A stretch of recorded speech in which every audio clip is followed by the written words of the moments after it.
Shalom everybody, welcome back to Breslov.org. There was a Breslover in Poland, eventually moved to Bnei Brak. His name was Reb Motel Yagelnik. This Motel Yagelnik went through a lot of obstacles to come close to Breslov. His father was the shamash, was like the gabbai. He took care of an attendant to a Rebbe who was very against Breslov. So when Rav Motel Yagelnik started discovering the light of Rabbi Nachman's teachings in Warsaw, his father was very upset. He even took him to a Rav to say, I order my son, by the obligation of respecting one's father, to stop praying in the place of the Breslover Hasidim, to pray there, because these are dangerous people. People warned me that my son will commit suicide and go off the path and go nuts. So Motel Yagelnik opened up the code of Jewish law, where it says in the laws of respecting one's parents, in Yoreh De'ah, in Pitrei Tshuva, a commentary called Pitrei Tshuva, a gloss on the code of Jewish law, that there was a case that if a son prefers praying better in one place and his mother tells him not to daven in that place, the son does not have to listen to his mother at all.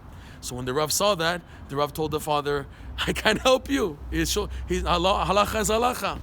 But in any event, this from Motel Yagelnik went through a lot of embarrassment. There's also a case in 1922 where he, as a 15-year-old teenager, wanted to illegally and very dangerously cross the closed border between Poland and then USSR, Russia, Ukraine, and to try to smuggle himself to get to Uman for Rosh Hashanah.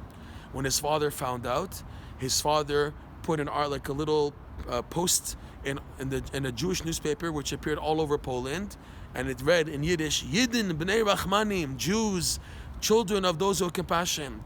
My son, and he put his names down, Motel Yagelnik, is coming close to Breslover Hasidim, and he wants to go to daven by the grave of his Rebbe, Rabbi Nachman of Breslov, but being a little 15-year-old little boy, a pisher, unexperienced, I'm worried for his life. If anybody can grab him and stop him and bring him back, it'll be considered a big mitzvah. And then they did find him, and they caught him, and they brought him back. He went through a lot.